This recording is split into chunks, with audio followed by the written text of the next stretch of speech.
Get cozy in whatever way works for you. Because this story lives right in that tension, out in orbit around a blue-white giant. There's an elite academy that teaches students how to survive monsters, swarms, and ambushes. They're very good at it. Their golden rule is simple: disable the predator. Move on.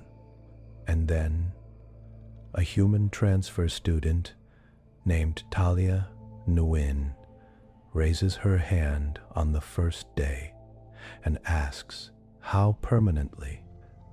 From that one question, everything they think they know about danger, ethics, and what it means to disable a threat starts to bend.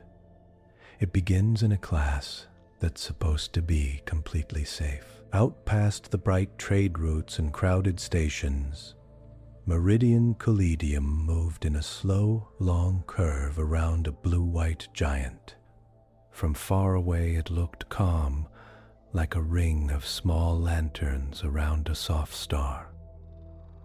Up close, its halls were full of careful rules, old habits, and students who thought they already knew what danger meant. Most of them believed danger meant something that attacked you, something you pushed back, stopped, and then left behind. Their classes taught them how to stun, how to flee, how to outsmart a hungry thing that wanted to turn them into a meal. Talia Nguyen did not argue with that. She just thought danger did not stop when claws or teeth were gone. In her mind, danger lived in paths, in smells, in heat vents and food scraps, and the way people walked the same way. Every day. Back on Earth, in the long winters of Anchorage, she had seen how bears came to trash again and again, and how storms hit the same weak roofs. To her, a threat was not an enemy. A threat was a sign that something in the system needed to change. She did not want to win fights. She wanted the fights to stop appearing. On Meridian Collegium, that simple idea would press against old training, old pride, and old fears. It would start in a class that was supposed to be safe. It would start with a quiet question about a single word. The gas giant filled half the sky outside the station's long viewing slits as Talia walked to class. Bands of white and blue curled over its face, slow and smooth, like paint that never dried. She tried not to stare too long. The sight always made her feel as if her thoughts might drift away in the same slow circles. Inside, the hall air was cool and steady. Gravity was light, but firm enough to keep boots on the gray floor. Students of many shapes and colors moved in small streams, some with soft fur, some with scales, some with thin tendrils that flexed when they spoke. Talia adjusted the strap of her bag and followed the small icon on her wrist unit toward combat ecology. People had told her this course was an easy credit. It is safe, her roommate Rena had said the first night. Simulated creatures, tight rules. They just test if you can keep calm and follow orders. Rena had grown up in orbital schools. She trusted rules that came from sealed doors and signed agreements. Talia did not say much back then. Safe meant something different in a place where stepping outside without a suit killed in seconds. Still, she had signed for the class. She wanted to see how this famous academy taught danger. The combat ecology hall opened into a wide round room with seats rising in a shallow bowl. In the center sat a smooth disk of pale material, flat and dull. It was hard to tell if it was stone or metal, or some smart mix. Above it, faint thin lines hung in the air, waiting to shape walls and trees and sky. Professor Jex Talarin stood near the disk, tall and lean, with pale gray skin and dark, watchful eyes. Their face had long, flat planes, no hair, and a careful stillness that reminded Talia of ice on a lake. When they moved, it was with sharp, exact shifts, like a knife turning. "Settle, please," Talarin said, voice clear and calm. Combat Ecology, first session. I am Professor Talarin. You are here because you chose a safe elective. You will leave understanding that safety is built on control. Students drifted to seats. Rena waved Talia over and patted the chair beside her.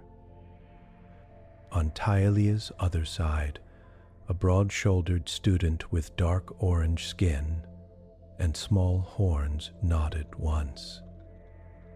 "Corin Saz," he said. "You the human from the cold place?" "Anchorage," Talia said. "On Earth." "Yes, cold," he agreed, as if that finished the matter. In the center, the disk brightened. The thin lines above it formed a ghostly outline of ridges, broken walls, and low brush. A distant sun glowed pale and weak, like it was fighting through dusty air. "This," Talarin said, "is the quarantined moon Hestia. 9. You will not go there in life. The surface is sealed to all travel, but its predators make excellent training partners." A few students leaned forward with interest. A couple of them flexed their hands as if ready for a test of strength. Talia watched the faint shapes form and thought of safety rails, air seals, and warning beacons. Quarantine meant risk that even this proud station did not fully trust. "The creature you will meet today is called a mirror hunter," Talarin went on. A smaller image formed above their palm, a sleek, four-limbed animal with long, jointed legs and a low body. Its skin looked dull and dark until the light hit at an angle. Then, strange patterns shone for a second, copying the colors behind it. "It does not see you the way you see it," Talarin said. "It watches motion, heat, scent. It learns fast. It looks for patterns. It waits. Then it strikes from angles you ignore." The image leaped in a smooth arc, jaws open. Talia saw rows of short, thick teeth meant to crush, not slice. Her stomach tightened, not in fear, but in respect. "Your rule in this simulation is simple," Talarin said. Their eyes swept the room. "Disable the predator. Move on. You are not here to study its life. You are here to survive. Any method is allowed as long as it stays within the ethical boundary you have all signed. No lethal force only. No lasting damage.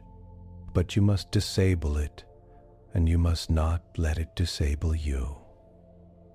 A hand went up near the back, a small, thin student with dark feathers along each arm. "Professor, define disable in this context. Remove its ability to act as a threat for the duration of the exercise," Talarin said. "Immobilize it, trap it, stun it. You are measured on speed, control, and efficiency."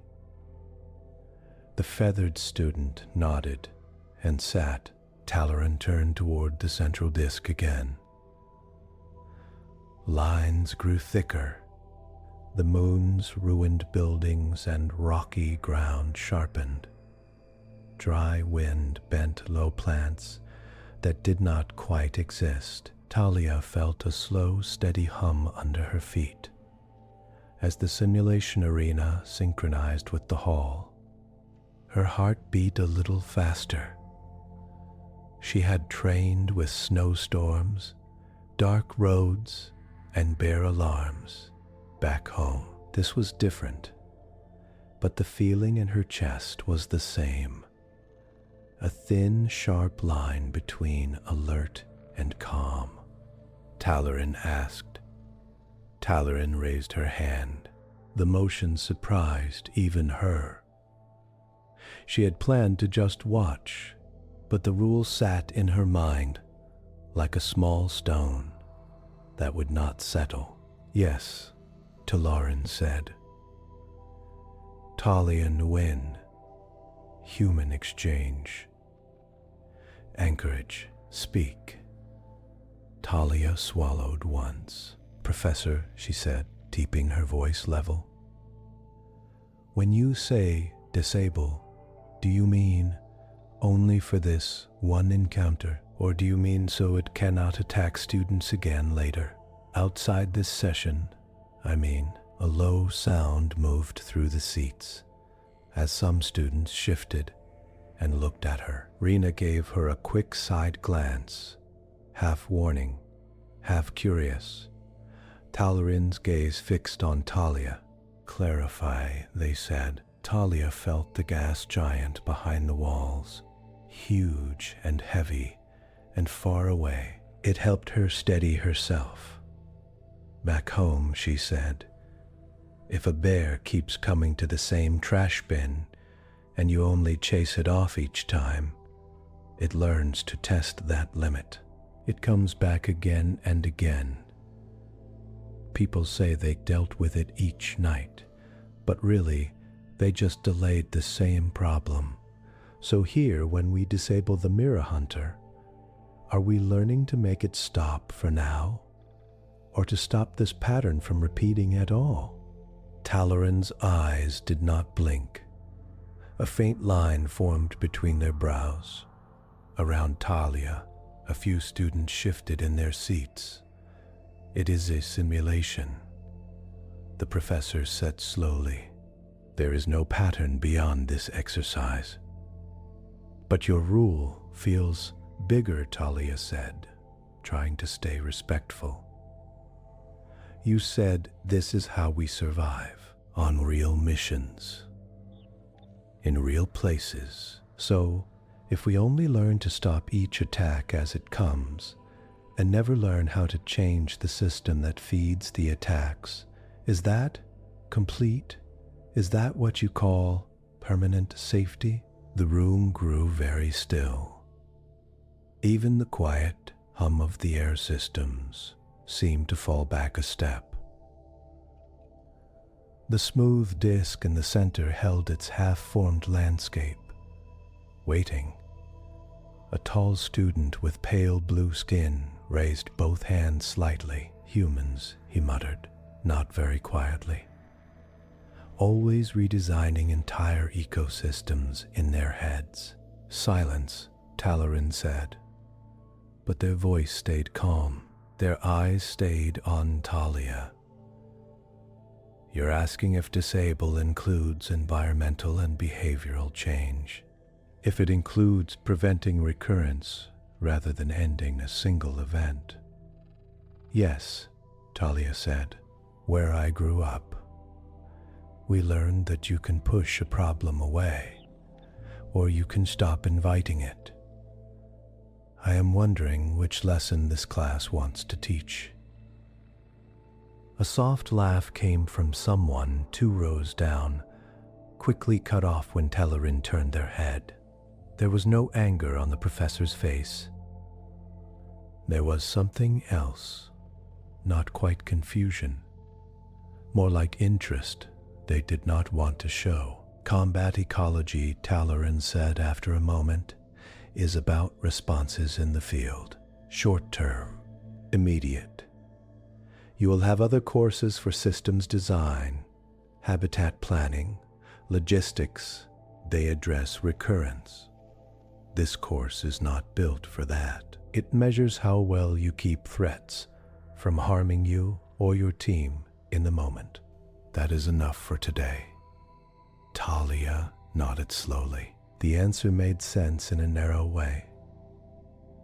But part of her mind stepped back and looked at the shape of it, like looking at bear tracks around a camp. So our success does not change the mirror hunter itself, she said softly. It just waits for the next group. Talarin's eyes cooled a bit. It is a construct, they said. Code maintained in a secure core. It does not suffer from repetition. You will find that humans are fond of wishing to save everything. That habit has cost lives as well. Talia took the words in and did not argue.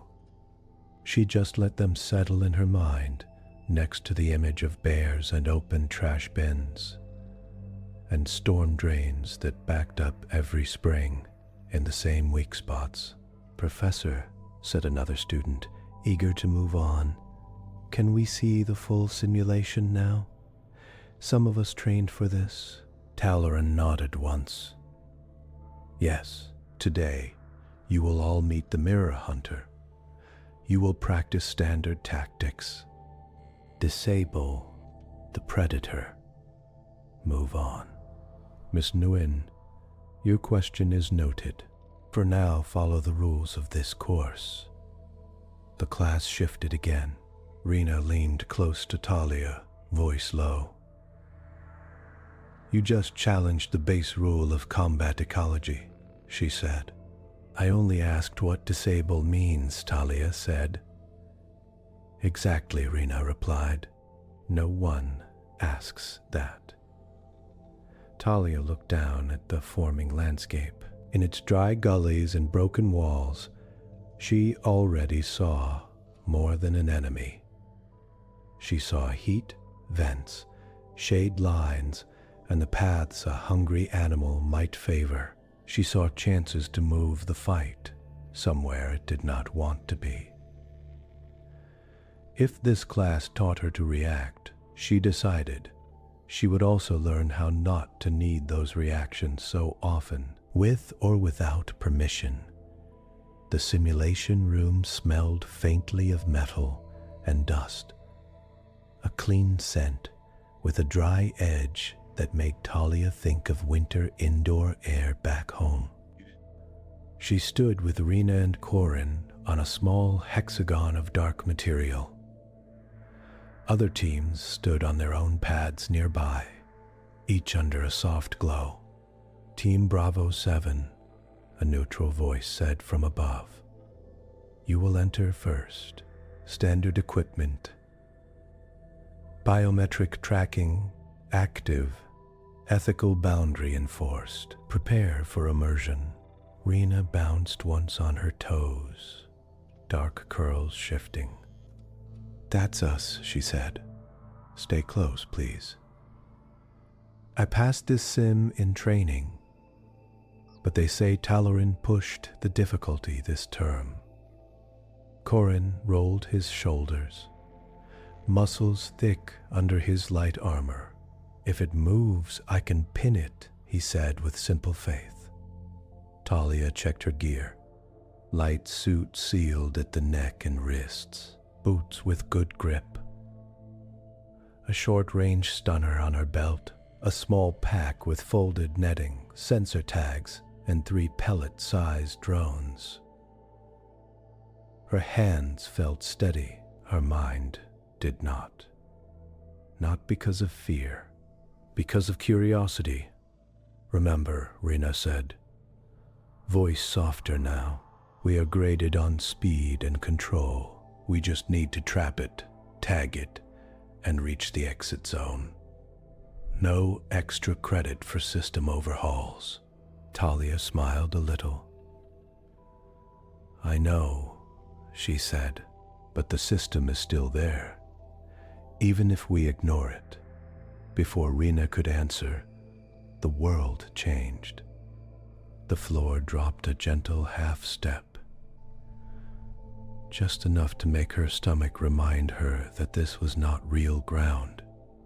The air grew warmer, drier. Light shifted to a pale yellow, thin and tired. The central disk was gone. In its place stretched the broken landfill of Hestia 9, old outpost. Cracked stone walls leaned at odd angles, dunes of fine gray dust piled against them. Lines of low scrub clung to patches of what might once have been soil. In the distance, a ridge of black rock cut the sky. Simulation start, the voice said. Then there was only wind. Rena raised her wrist display, checked the small map. Signal from the mirror hunter is active, she said. Range medium. Movement slow. It is probably circling. Corin, you go high on the left. I take right flank. Talia, you stay just behind, and... I would like to look first, Talia said. Rena blinked. We do not have long. It adapts. That is why I want to look, Talia said. If it learns from patterns, maybe we should not start with the usual one. Corin gave a short, amused snort. What is the usual? Charge, distract, flank. Rena said. 4 standard plays. It learns them fast, but we have tighter times if we start aggressive. Talia swept her gaze over the broken outpost. She let her eyes follow the land, not the map. Where did dust build up? Where did wind run free? Where had past students tended to walk? The low scrub on the near left side bent in a different way, not quite matching the wind. She saw faint tracks in the dust where many boots had passed, and deeper prints where something heavier had crouched. Look there, she said, pointing. Students, like straight lines. They go from here to that low wall, then across to that intact tower base. Faster, clearer. The mirror hunter has seen that path many times. It will watch those lines first. Rena glanced at her map again, then at the ground. We can still outrun it, she said. Until we do not, Talia answered. What if we change the path? Corin shifted his weight, scanning the broken walls. What is your plan, Anchorage? Not a fight, Talia said. A herd. We move like we are the ones doing the hunting, but we are not chasing it. We are moving it where we want it. Rena looked skeptical but interested. Standard tactics for this session, she warned. Talarin said disable and move on. Talia replied. They did not say we must scare it the same way as before. Wind brushed past their faces. Somewhere close, small pebbles clicked, as if a paw had nudged them. The mirror hunter was near. Fine, Rena said. 30 seconds. Show us. Talia crouched and brushed her gloved fingers over the dust. The surface was warm, but not evenly. She could feel faint temperature lines, places where heat rose, places where it sank. Heat vents, she said, nodding toward a low, half-buried grate near a cracked wall, probably for old waste systems. Still active in the sim. Predators like warmer air, but not when it messes with their own heat image. If we shade that area and light up this one, she pointed to a shallow depression between two fallen beams, we can make a more attractive pocket. Safe for it. Safe for us. Rena frowned. Safe for it. If it feels less threatened, it will settle, Talia said. We do not need it frantic. We just need it stable. She pulled one of the tiny drones from her pack. It sprang to life in her palm. 3 small fins unfolding. She set its mode to radiate gentle heat and low sound, then sent it drifting toward the shallow depression. Is that allowed? Curran asked. It is in our equipment, Talia said. They gave it to us, and the ethical rule only blocks harm, not comfort. She launched the other 2 drones, setting one to create a faint cooling field near the usual student path, the other to record scent traces and loop them in a slow circle. If the mirror hunter tracked smell and warmth, it would find the new hollow interesting. Rena's display showed the creature's tag shifting direction. It is moving toward your pocket, she said, surprised. How did you? It wants patterns it can trust, Talia said. We give it a new pattern that feels better than the old ambush path. We guide it, not fight it. She started moving, but not along the usual straight line. She led them in a wide, slow arc, keeping scrub between them and the likely vantage points. Corin moved on her left, body lowered, step soft for his size. Rena stayed to her right, eyes flicking between ground and map. They reached a low wall near the edge of the depression. Talia signaled them to stop. She raised her head just enough to see over the broken stone. In the shallow hollow ahead, the air shimmered with rising warmth from the drone. Dust swirled in a soft spiral. In the center, nearly invisible, the mirror hunter crouched. It was darker than the shadows around it, but its skin shifted in smooth, slow patterns that tried to match the dust and stone. When it breathed, faint lines of heat rolled off its flanks and twisted in the warmed air. It is calm, Rena breathed. I have never seen it this still, this early. Corin's eyes narrowed. It waits, he said, for us to cross its line. No, Talia said softly. It thinks it is safe here now.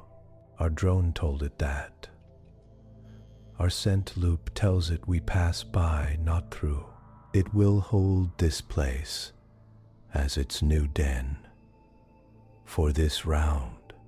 Then we cannot reach the exit, Rena said. The path cuts through that side.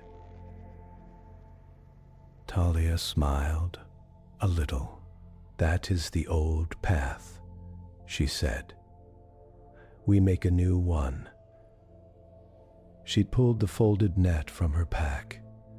It was thin, light, with small, smart knots that could grip surfaces when told. She tapped the control stud, and a faint grid lit up across its surface. What are you doing? Corin asked. Building the edge of its territory, Talia said. If we set this at the mouth of the hollow, just beyond its comfort line, then give it a small scare. It will retreat deeper. It will not try to break through a boundary if it feels like its den is still there. Rena chewed her lip, thinking. So we trap it in its own safe place, she said slowly. and we walk around. Yes, Talia said. We do not chase it, we let it choose to avoid us. Corin nodded once, then moved with her. Together they crept along the edge of the hollow, keeping low, keeping their heat signs small. Talia anchored the net between two broken beams, then guided its edges to sink into dust and grip buried stone. The net faded to near invisible, its grid matching the ground. From the mirror hunter's view, it would be just another faint line in the dust. A line that would grab claws, gently but firmly if it tried to rush out. Now what? Corin asked. Now we say hello, Talia said. She picked up a small stone and tossed it, not at the creature, but to the far side of the depression. It struck another rock and made a sharp, clear sound. The mirror hunter snapped its head toward the sound, muscles tightening. For a breath, its skin lost its careful pattern and showed its true dark curve. It took one step toward the noise, then froze as it hit the edge of the warm pocket. Her drone shifted, lowering the heat slightly in the shallower side of the hollow and raising it a bit deeper in. The creature made a choice. It backed up 2 slow steps, then turned and settled deeper, off the main exit line. Now it has a back room, Talia said, softly. A place it thinks is safer than the edge. It will not like leaving that while we move past. Rena checked the map. The exit zone lay beyond the hollow, but the net and the creature now sat off to the side like a closed door on a side street, instead of a threat blocking the lane. But we have not disabled it, Rena said, frowning. We have not stunned or pinned it. The rule, we have disabled its role as a threat to us, Talia said. For this run, in this space, it will not attack. That is what you said the rule meant, right? Remove its ability to act as a threat for the duration. Rena hesitated, then looked toward the unseen control room behind the simulation. Talarin is watching, she said. If they disagree, they will intervene. Then let them, Corin said. I liked not being pounced on. They rose together, still careful, and took a new line that curved wide of the hollow. Talia kept an eye on the mirror hunter. Its head lifted once, eyes like small black stones. It tracked them but did not move. The new den held it. They passed the exit marker, a plain metal column that hummed when they crossed an unseen line. The simulation froze. The wind stopped, the light flattened. Team Bravo 7. Simulation complete. The neutral voice said, time, efficient, threat, contact, minimal, control, high, review pending. The hollow, the walls, the pale sky faded. The dry dust under their boots became smooth floor again. Rena let out a long breath she had been holding. That felt wrong and right at the same time, she said. I did almost nothing. It felt like cheating. It felt like planning, Talia said. Back home, we called that winter work. Fixing roofs, stacking food, closing gaps. If you do enough of that, you do not need to fight the storm every single night. Corin clapped Talia once on the shoulder. Heavy but friendly. You made the predator choose the path you wanted, he said, without hurting it. That is different. As they stepped off the pad, the next team was called in. Talia saw their faces, tense and excited, ready for a chase. She wondered if the Mirror Hunter simulation would start in its new den, or if the system reset every time. Talaran stood near the control dais, eyes on a stream of floating data. When they heard the team approach, they looked up. Their expression was careful, almost blank. But Talia saw something new there. A small crease of unease, maybe a hint of respect.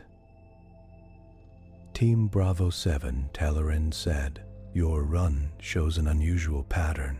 Minimal engagement, environmental modification. Half-D, set. Threat, displaced rather than directly restrained. We tried to change the setting so the Mirror Hunter would choose not to attack. Talaran's gaze fixed on her. You created a habitat pocket and assigned the predator a role inside it, they said. Some would call that system design. This is combat ecology, Miss Combat Nguyen. Talia met their eyes, steady. We followed your rule, she said. We disabled the predator as a threat. We moved on. We just did it by changing its options instead of forcing its body. For a moment, it seemed like Talaran might argue. Then they gave a short, slow nod. Your interpretation is within the boundary, they said. We will review. For now, rejoin your peers. There will be a class debrief after all teams complete their run. As Talia turned to go, she caught a glimpse of the data floating near Talaran. Heat maps, motion tracks, lines showing old student paths in pale colors, their own new curve drawn in bright contrast. It looked less like a record of a fight and more like a quiet blueprint for a habit that would not come back to bite them. In the rows above, students who had watched their run on personal feeds started to talk in low, fast voices. Some looked impressed, some looked uneasy. A few glanced at Talia with open doubt. Humans, someone muttered again, always trying to make everything permanent. Talia heard it, but it did not sting. To her, permanent did not mean killing. It meant not having to fight the same battle over and over until someone finally lost for good. As she sat with Rena and Corin to wait for the debrief, she felt the shape of a new question forming in the room. It was not just about how to pass a simulation anymore. It was about what safety really meant on a station that hung over a giant planet, in a galaxy where not all threats wore teeth. And somewhere in the control systems, the Mirror Hunter's new den sat warm and quiet, held by lines of code that had just been asked to do something new. By the next rotation, most of Meridian Collegium had heard about the human who refused to fight properly. The story grew as it passed from mouth to mouth. In some versions, Talia had tamed the Mirror Hunter, feeding it from her hand. In others, she had hacked the sim and broken the rules. By the time Talia reached the dining hall that morning, she could feel the shape of the rumor and how people's eyes slid toward her, and then away again. Rena set her tray down with a small sigh.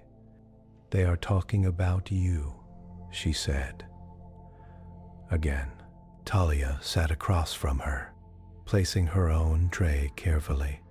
Steam rose from a bowl of grain and a side of bright pickled roots. The food smelled good, warm and sharp. I can tell, Talia said. Half of them looked curious.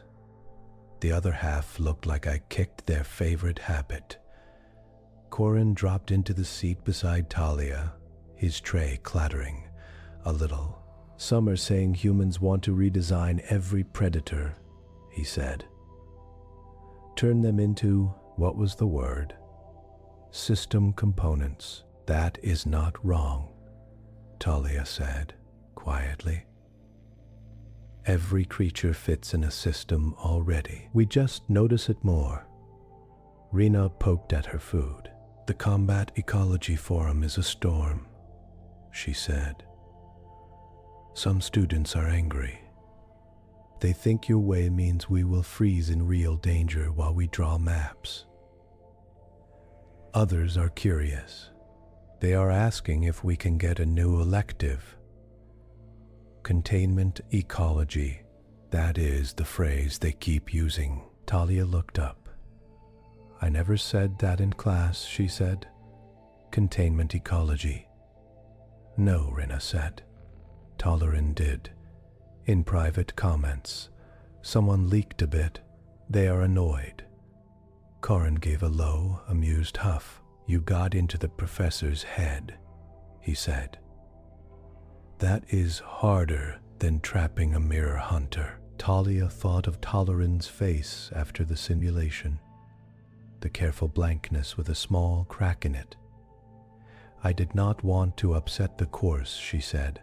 I just could not stop thinking about what happens after each run. We leave. The predator waits. New students come. We call that learning. But the threat never changes. Rena held her gaze. Maybe that is the part you cannot accept, she said softly.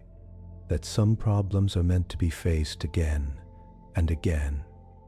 So each group learns the same skill. Talia thought of snowstorms that came each year. People did not just practice walking in them. They built better roofs and stronger doors. Practice is fine, she said. Repeating harm when we could change the setup is different. Before Rena could answer, a sharp chime sounded from the wall units. The room air shifted as people paused to listen. Talia felt the station's hum in her bones. A steady, low comfort, and underneath it, a faint new tension. A minor safety notice, an even voice said, Section C, 3 through C5 are experiencing elevated pest activity due to recent traffic changes. Please avoid leaving food waste in open areas. Report any unusual swarms to station services. Combat ecology students in those sectors be prepared to assist with crowd guidance if needed. The notice ended. The room relaxed, but not fully. Pests again, Corin said. What now, vent beetles? Rena frowned. C3 through C5. That is near the student market ring, she said. They rerouted foot traffic there yesterday because of maintenance in the main spine. More bodies, more food, more heat, more reward loops, Talia said automatically. Rena blinked. Reward what? Reward loop, Talia said. Behavior gets repeated because it brings something good. Food, warmth, safety. You change the reward, you change the behavior. Corin shoveled food into his mouth. Pests are pests, he said around a bite. You just send in drones and vacuums. Quick disable. Move on. Like Talarin says. Talia looked down at her bowl. Then back up. Until next time we shift traffic and drop crumbs in a new place, she said. Then the swarm follows us. We never really solve it, Rena sighed. Please do not challenge the station's waste policy, she said. You already have half the combat ecology students thinking humans want to manage all danger on the station. I do not want to manage everything, Talia said. I just cannot stop seeing patterns. Back home, we had ice dams that formed in the same gutters every year. People complained about them every winter. Then a neighbor changed the roof angle, and the ice never built up there again. Same snow, different path. Corin grinned. Containment ecology for gutters, he said. They finished eating and headed toward their next class. The corridor outside the dining hall was busy, but not crowded. The gas giant showed through a long viewport, its band still turning, calm and slow. Talia felt a tiny piece of that calm settle in her chest. As they reached a junction, the station hum shifted. Lights along the ceiling brightened, then flickered back to normal. People paused, glancing up, then continued.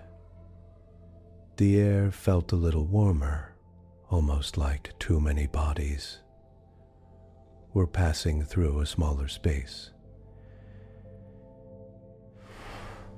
Rena checked her wrist display. Traffic reroute.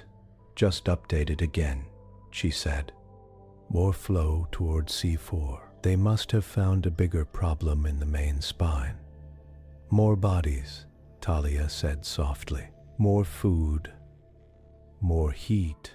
They turned toward a side corridor that led to their lecture hall. As they walked, Talia noticed small dark shapes near the floor vents, quick and low. At first she thought they were cleaning bots. Then she saw thin twitching antennae and small translucent wings. Pests, Corin said, pointing. See? Tiny? No problem. The little creatures moved in small clusters, each the size of a dinner plate. They swarmed over bits of dropped food, bits of clothing fiber, even the salt left from dried sweat on the floor. Their bodies were pale, almost clear, with darker centers that pulsed as they fed. They are drawn to biowaste and heat gradients, Rena said, reading from a quick info pull. Station gnats. Harmless alone, but in large swarms they can clog vents, short exposed circuits, and trigger allergic reactions in some species.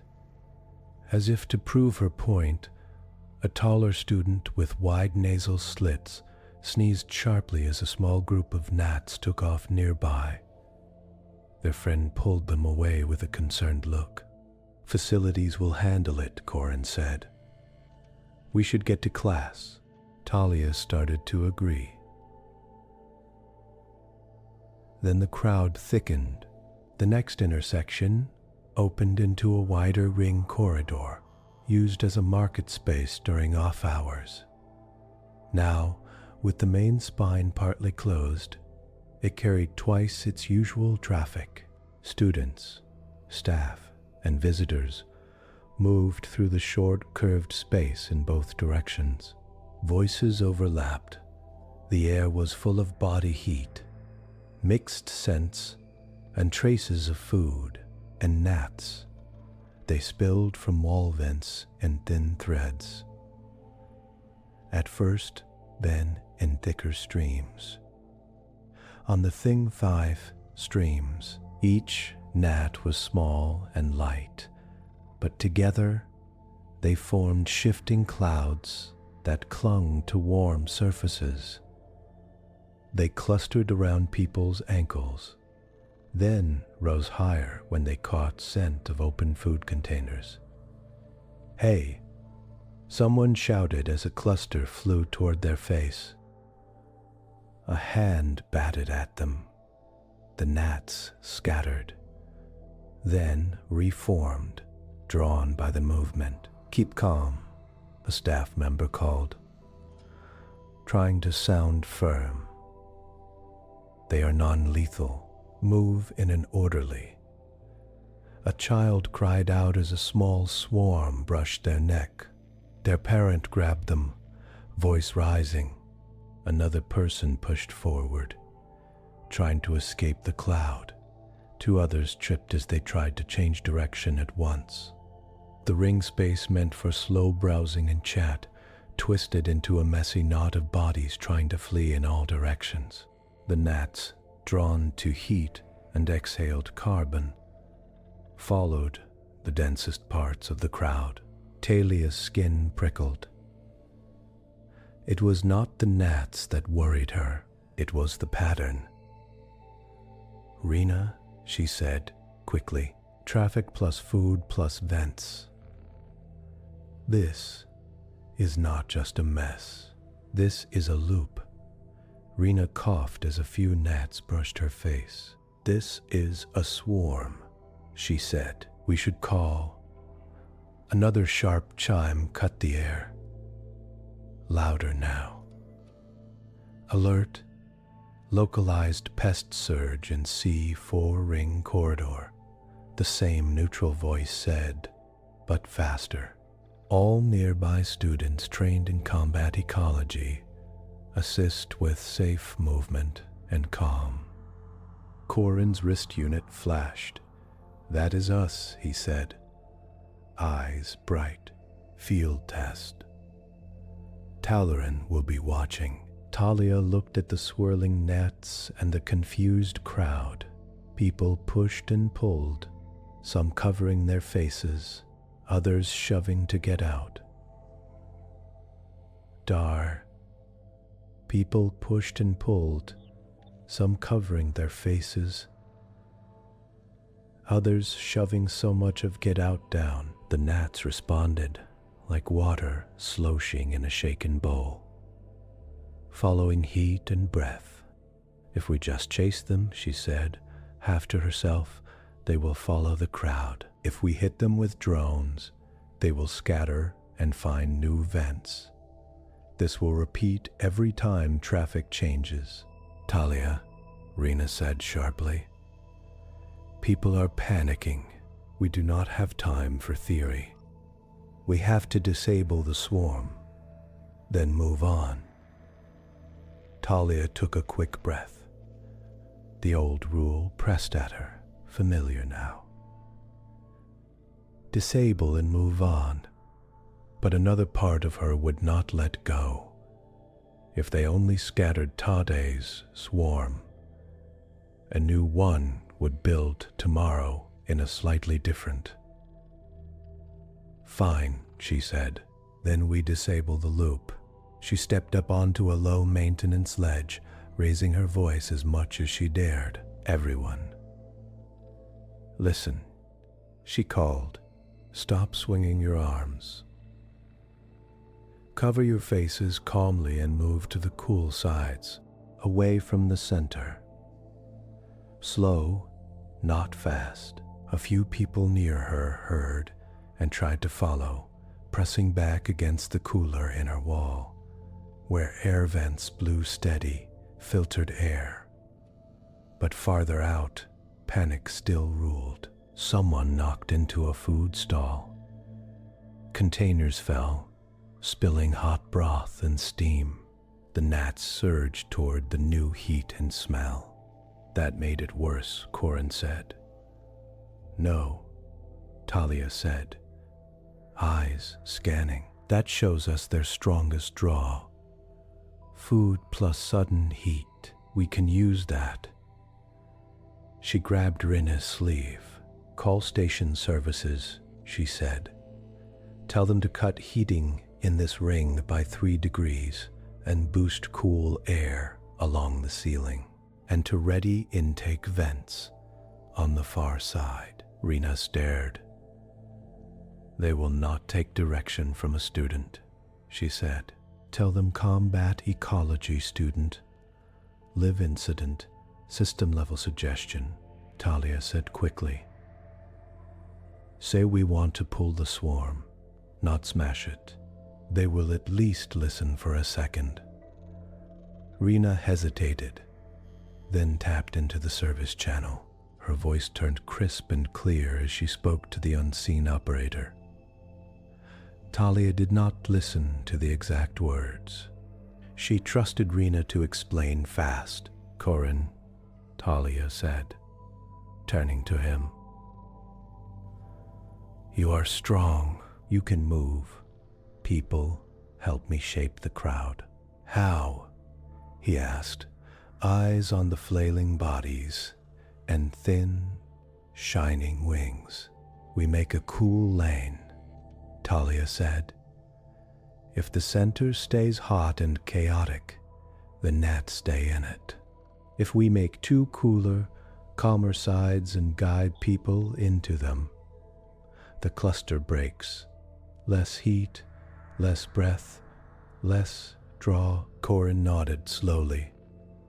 Like pushing a herd away from a cliff, he said. Exactly, Talia said. She jumped down and moved toward the nearest clump of people. Hands up but open. Cool side, she called. Press to the inner wall. Slow steps. Cover your faces, but do not run. You are cooking the air in the middle. Move out of the pot. Her words were not pretty, but they were clear. A few people heard the sharp image and flinched, then began to push toward the inner wall. Corin stepped in, using his size to carve a path and guide them with firm, steady hands. Rena looked up from her call. They are lowering heat, she said. And they say intake vents along the far curve can be reversed. For a few minutes, mild vacuum pull, safe for people but strong for light organisms. Good, Talia said, relief cutting through her focus. Tell them to start the pull only after we thin the middle. Ship should be no signal. Tell them to start of the pull. The lights dimmed slightly. As the system shifted, a soft, cool draft began to flow along the ceiling.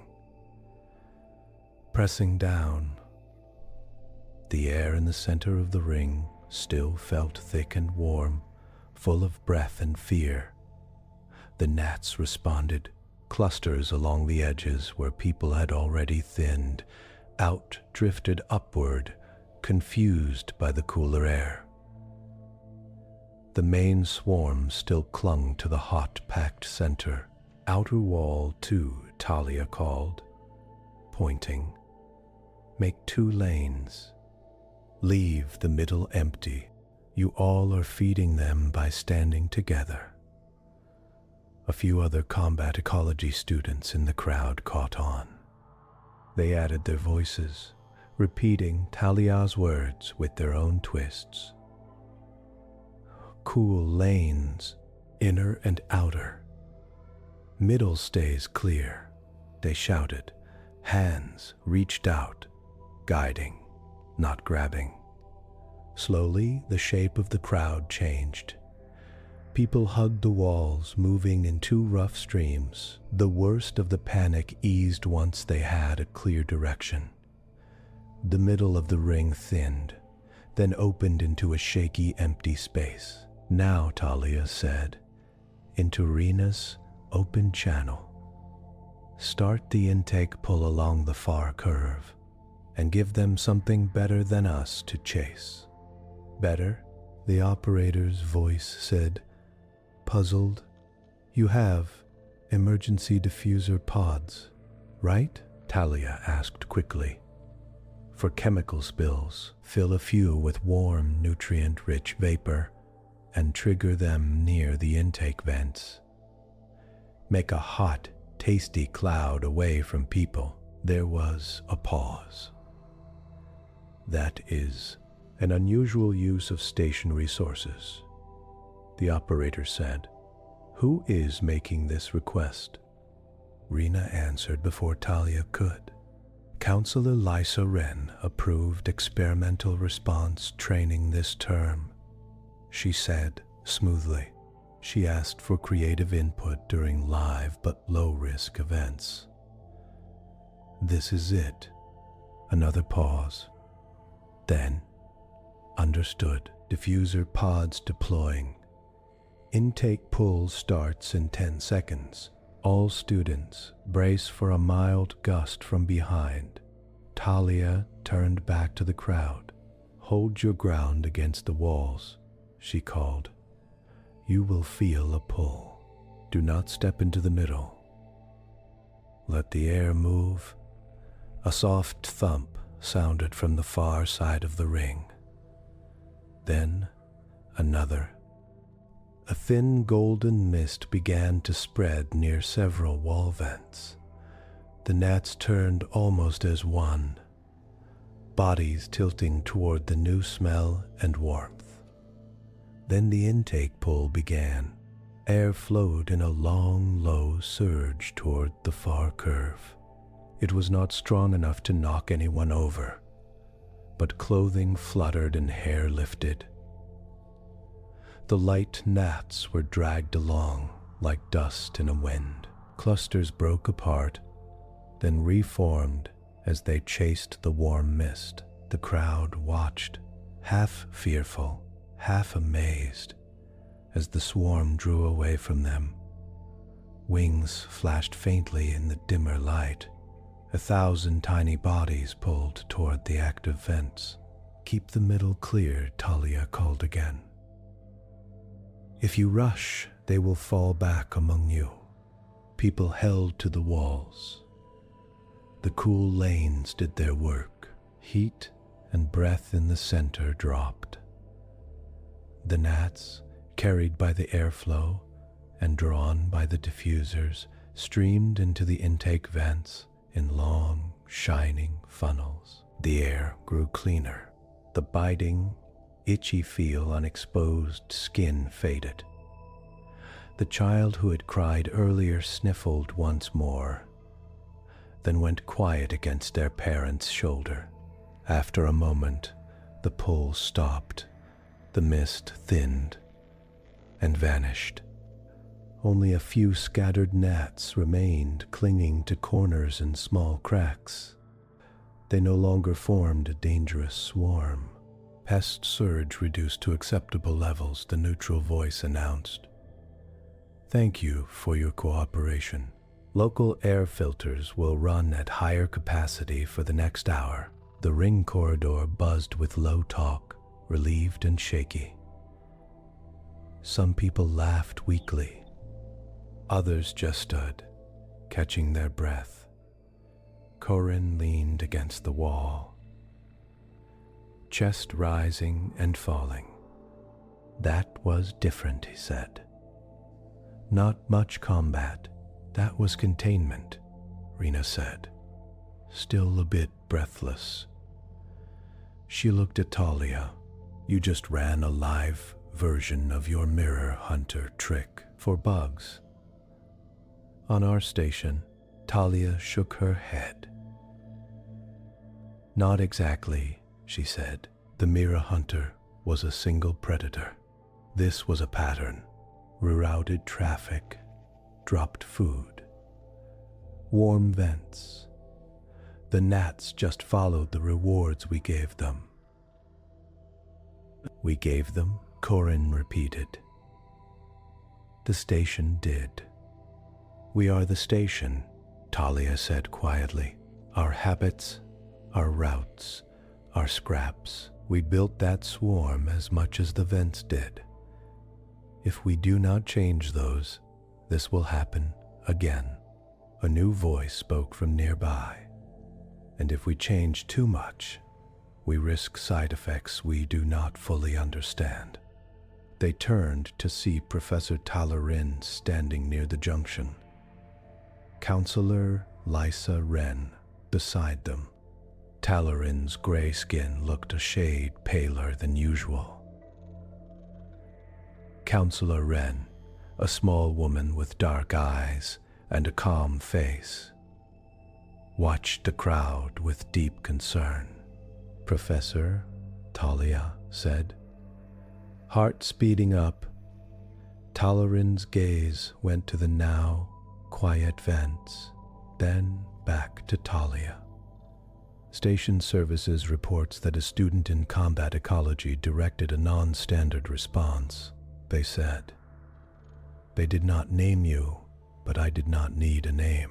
Counselor Wren stepped forward, her voice gentle.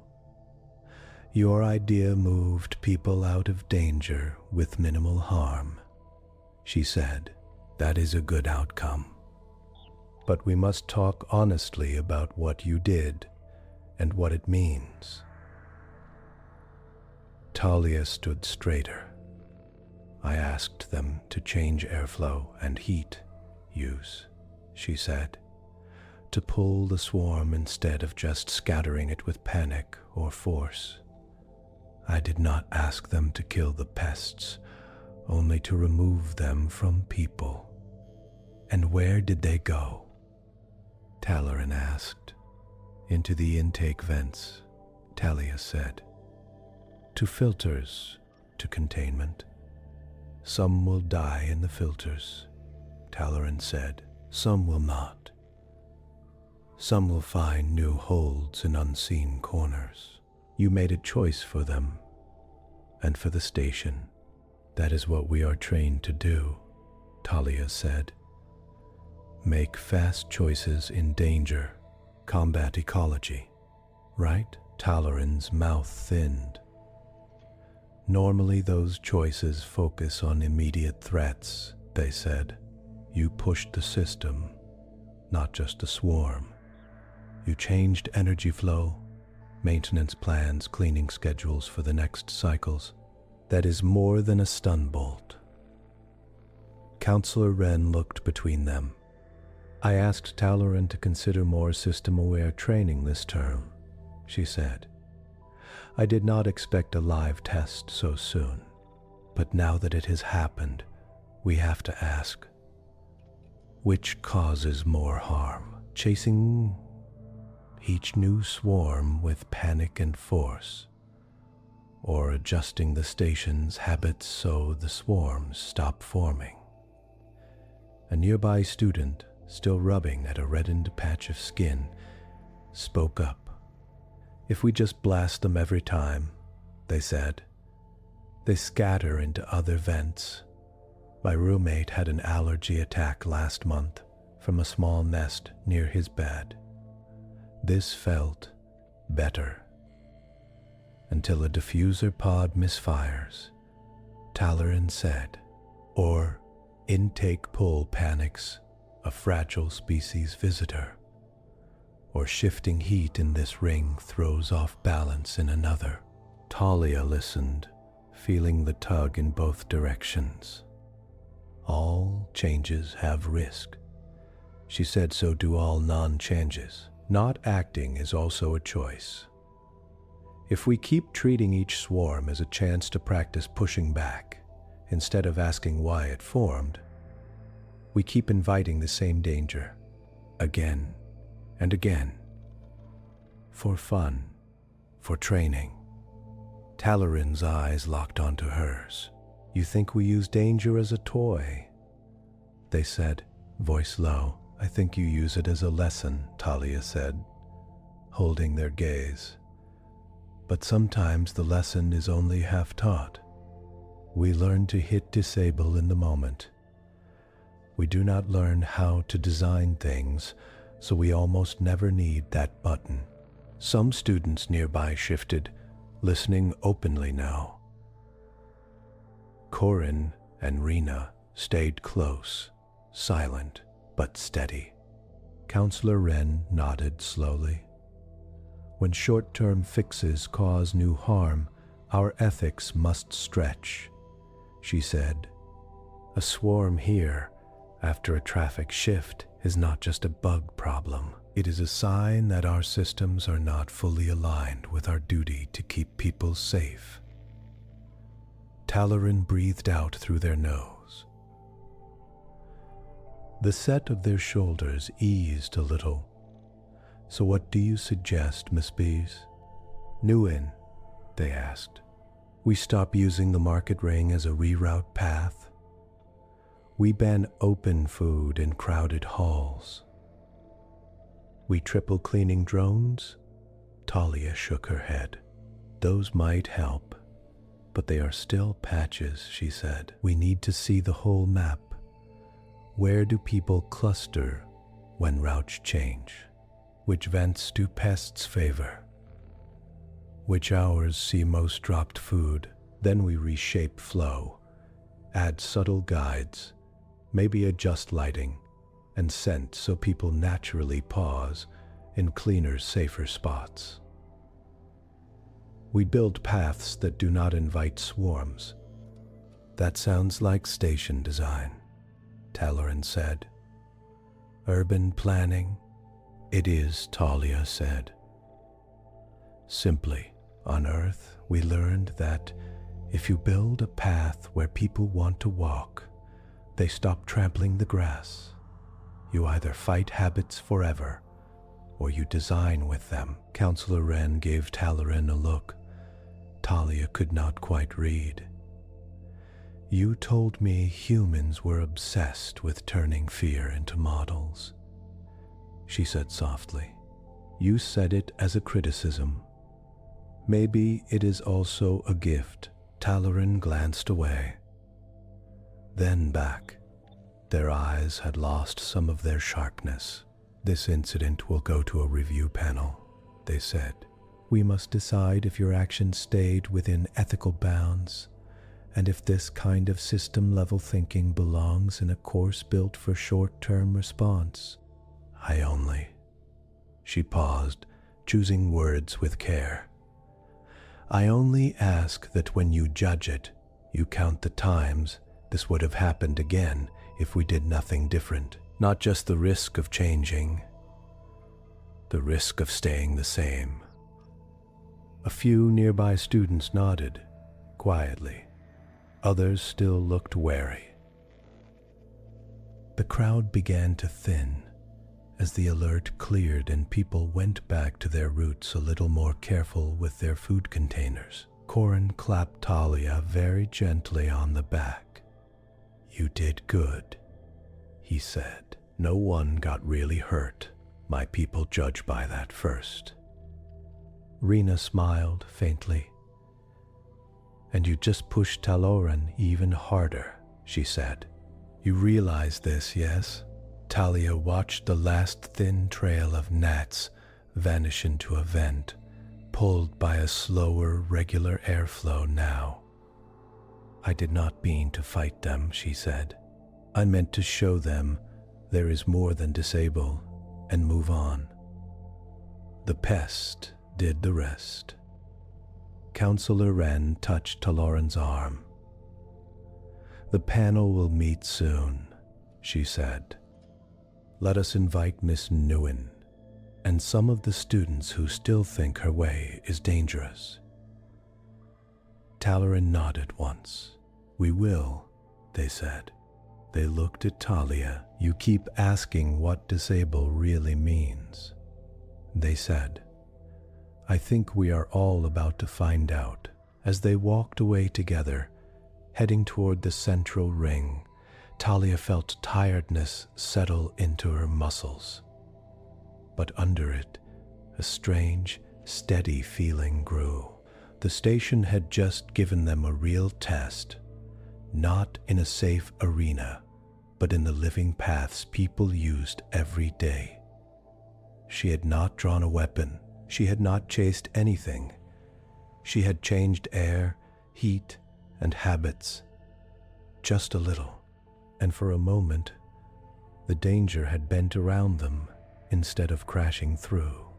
Now the Academy would have to decide if that kind of victory fit inside their old rules, or if the rules themselves would have to change. The review hall was smaller than Talia expected. From the way people talked about the panel, she had imagined a huge courtroom, bright lights, and rows of hard faces. Instead, the room was round and quiet, with simple seats in a half circle around a low central table. The ceiling curved close, lit by soft strips that made no harsh shadows. Outside the tall window, the gas giant filled the view. Its blue and white bands turned slowly, steady and calm. Talia let her eyes rest on it for a moment. Breathing deep, Rena squeezed her arm. "You look more nervous now than you did with the swarm," she said. "The swarm did not ask formal questions," Talia said. "It just followed its nature." "Panel members do that too," Corin said. He sat on Talia's other side, large hands resting on his knees.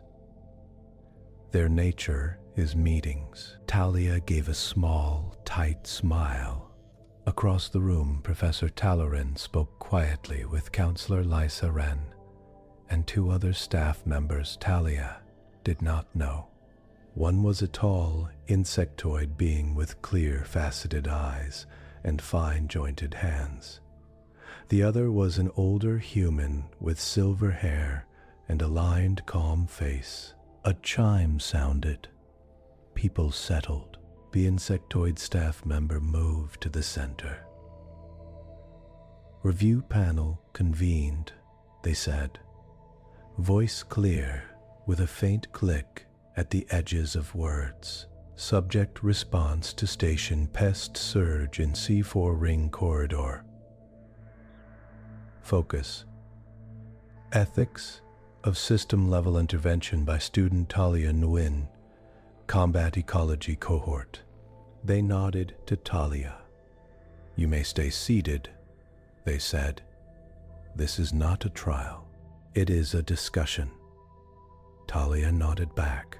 Her heart still beat fast, but she kept her face steady. The older human spoke next. "I am Dr. Kaito Ishikawa," he said. "Systems ethics. I will moderate. With me are Professor Jex Talarin of Combat Ecology, Counselor Lysa Wren of Student Wellbeing, and Instructor Priya Solan from Station Operations. We also invited two students from Combat Ecology as observers." Talia glanced around and saw them.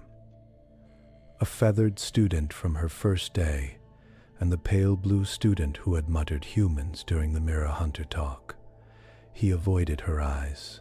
Dr. Ishikawa folded his hands. "We are here because Talia's actions changed how the station behaved during a live incident," he said. "She did not only calm a swarm, she altered airflow, heat patterns, and maintenance plans. Some call this smart, some call this risky. We must decide what it means for our rules." He turned to Talarin. "Summarize your concern." Talarin's gray face was still, but Talia could see the tension at the corners of their mouth. "Combat Ecology trains students for fast, short-term responses," they said. "We teach how to disable threats under pressure and move on so teams survive." Talia's approach in the simulation, and again during the pest surge, shifted focus. She did not just stop attacks. She tried to reshape the system, feeding them. "And that is a problem?" Counselor Wren asked gently. "It is a different skill," Talarin said. "One with wider impact, When you change airflow across a ring, you affect many people, not just those in the swarm. When you move a predator's den, you change its future interactions. Those are not simple choices. They belong in design rooms, not on the shoulders of students in the middle of a crisis. The feathered student nodded quickly. In combat ecology, we count on clear limits, they said. Temporary action, no lasting damage. If students start thinking they should fix whole systems during a fire, they might make things worse. Dr. Ishikawa looked at Talia. Your answer? He asked. Talia took a breath. I understand that fear, she said. I am not asking that every cadet become a station engineer in a day, but danger does not pause just because we want simple choices. When routes changed, the pests surged. When we scare them with force, they scatter into other vents and harm shows up elsewhere. That is already a kind of system change. We just pretend it is not. The pale blue student frowned. You make it sound like doing nothing different is also a decision, he said. It is, Talia said. On Earth, if a town keeps flooding because no one raises the riverbank, that nothing is a choice. People may say we just responded each time, but years of not fixing the bank is also an action. It is a decision to let the same harm keep coming.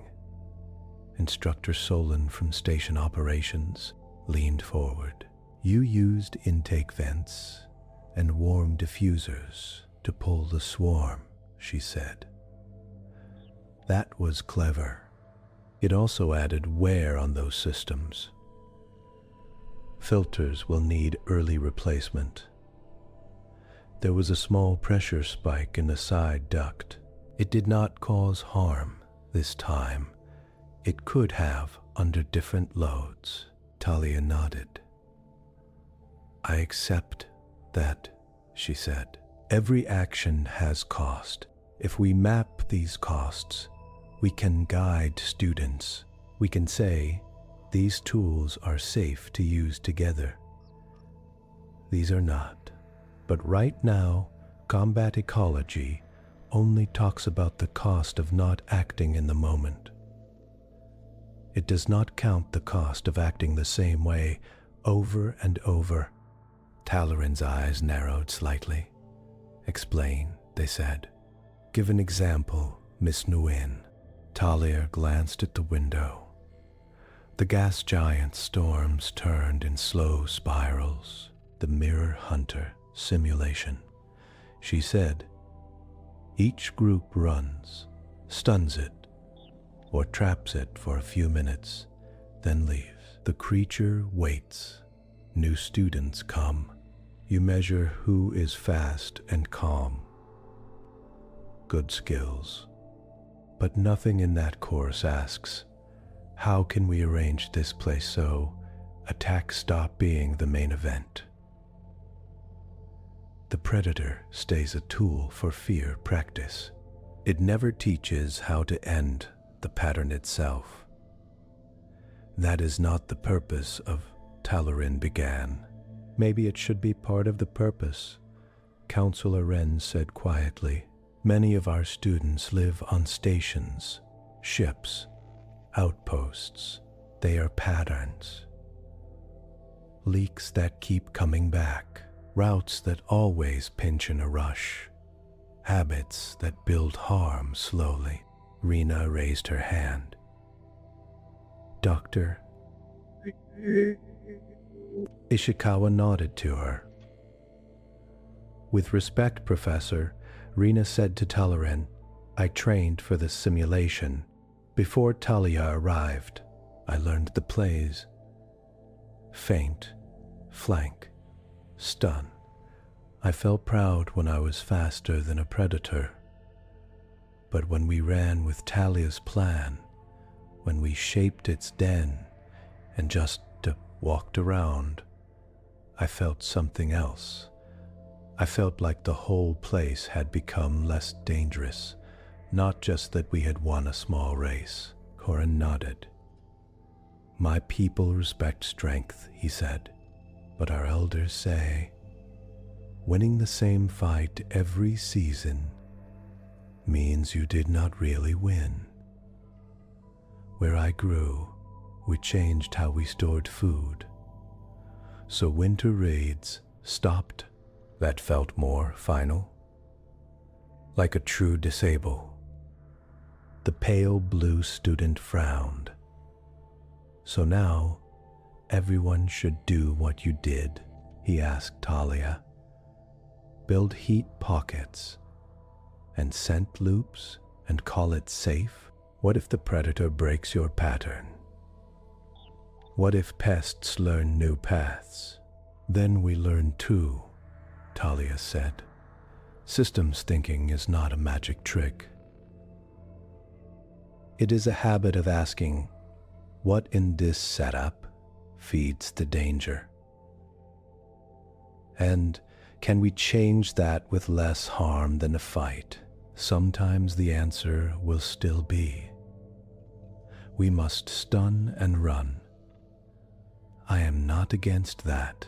I just want permanent to mean more than it stopped for 5 minutes. Doctor, Ishikawa looked at Talarin. You named your rule. Disable and move on, he said. If we keep that phrase, we may need to be clearer. What counts as disable? A stun? A trap? A change in vents and routes? Or are we ready to talk about ending recurrence as part of the goal? Talarin was silent for a long moment. When they spoke, their voice was softer. When I was a cadet, they said, my team faced a real predator on a survey moon, not a simulation. A pack of long claw rippers. We were told to set up camp in a narrow ravine because it was easy to defend. We saw claw marks on the walls the first night. We ignored them. We were there to learn to fight, not to question camp design. Their gaze went distant, past the walls. They came on the third night, they said. We followed all our drills. Stun, barricade, push them back. We survived, but one of us lost half a leg before the stun took. Later, an older ranger walked through and said, why in the deep did you sleep in the feeding lane? You could have moved 50 meters onto the rock shelf and never seen them at all. The room was very still. I built combat ecology to make sure my students would never freeze the way we did, Talarin went on. I taught them to act, not to stand and worry about big patterns while claws closed. Maybe I went too far. I forgot that asking about the lane, the camp, the vents, is also a form of courage. Counselor Wren nodded. Fear can push us into reflex, she said, or it can push us to plan better. Humans are not the only ones who try to turn fear into maps. We have just forgotten how to teach that side here. Instructor Solon tapped a small device, bringing up a simple diagram in the air. The ring corridor. Dots for bodies, arrows for air. Lines showed the old traffic flow. The swarm buildup, and then the new cool lanes Talia had shaped. During the pest surge, Solon said, we logged crowd density, air patterns, and incident reports. Under normal chase and SWAT reactions, these surges take 30 to 40 minutes to clear. There are usually minor injuries, Yesterday's event cleared in 12 minutes. No serious harm. Yes, there was extra system wear. Yes, we will need to adjust some filters. But the cost we often ignore, panic, falls, allergic shocks, was much lower. The feathered student looked at the diagram. So you are saying her way is just better? They asked. I am saying it is worth teaching, Solon said, with care, with limits. Not as a wild trick, but as a planned skill. We should not wait for another Talia to improvise. In a crowd, Dr. Ishikawa folded his hands again. Then we have two tasks, he said. First, decide if Talia's actions broke ethical boundaries. Second, decide if we change our teaching to include this kind of thinking. He looked at Talaran. Talaran met Talia's eyes. There was no anger there now, only a tired honesty. She stayed within the rules we gave her, they said. Non-lethal, safety first. She did not endanger others without reason. She asked for help from station ops instead of hijacking systems herself. I cannot call that unethical. A small knot Talia had not noticed in her chest loosened. On the second point, Talaran went on slowly. I propose we adjust our course. Not replace combat ecology, but add a linked module. Call it containment ecology. Short-term meets long-term. Reactions meet design. Rena's eyes widened. Corin straightened in his seat. The pale blue student looked surprised, then thoughtful. Dr. Ishikawa smiled faintly. Name suggested by you or borrowed from student rumors? He asked. Both, Talaran said. If half the station is already using the phrase, we might as well give it a real meaning. Counselor Wren turned to Talia. If we do this, she said, we will need someone who keeps seeing patterns the way you do. Someone who can help turn instinct into clear steps other students can learn. Talia blinked. Just a student, she said. You are the right kind of student, Solon said. You ask what next when others stop at for now. That is exactly what containment needs. Talaran's expression shifted, a hint of dry humor showing for the first time. Do not make me regret this, Miss Presson. Nguyen, they said. Will you work with me? Quiet hours. Small lab, real simulations, not rumor storms. Talia felt heat rise to her face. She forced herself to speak clearly. Yes, she said, I would like that. Very much. Dr. Ishikawa tapped his panel. Then the panel's decision is this, he said. Talia Nguyen did not violate ethical boundaries. Her actions during the pest surge are recorded as a successful, if unusual, response.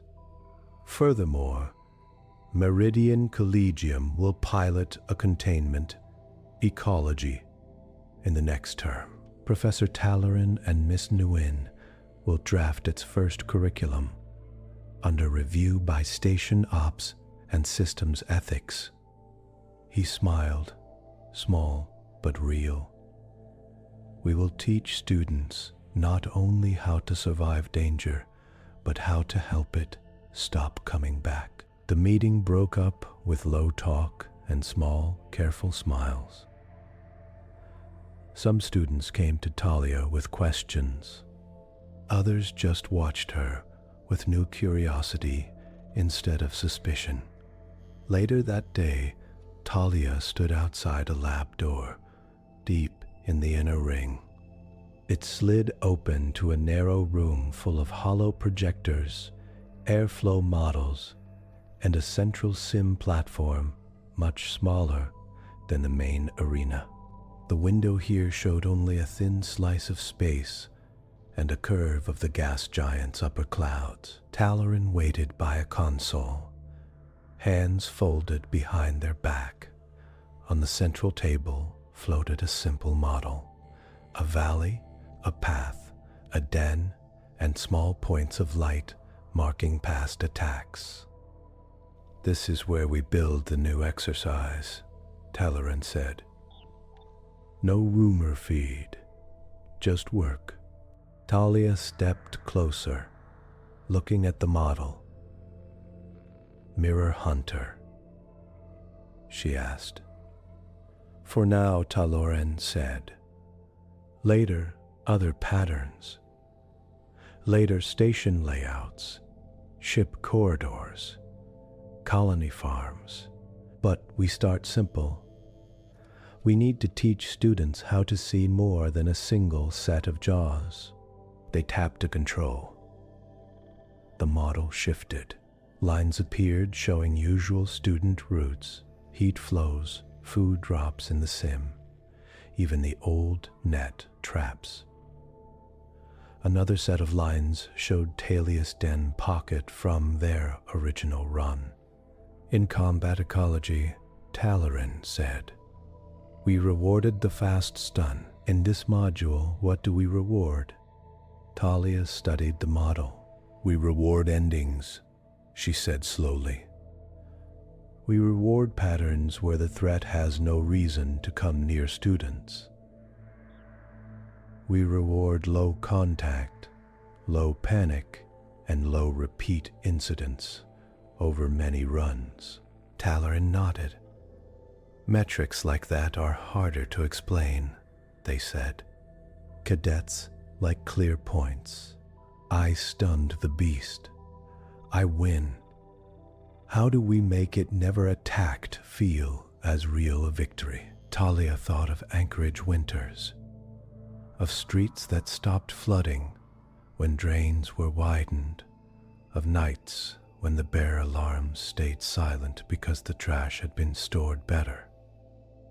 "Tell them up front," she said. "Show them a map like this. Mark every past attack. Then run the sim after they change things and show how few red marks appear. Make the absence visible."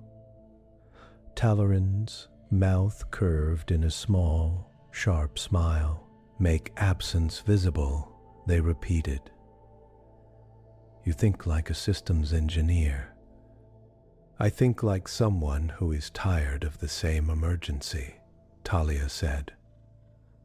They worked for hours. Talaran would build a standard hazard field. Talia would ask what drew the hazard where it went.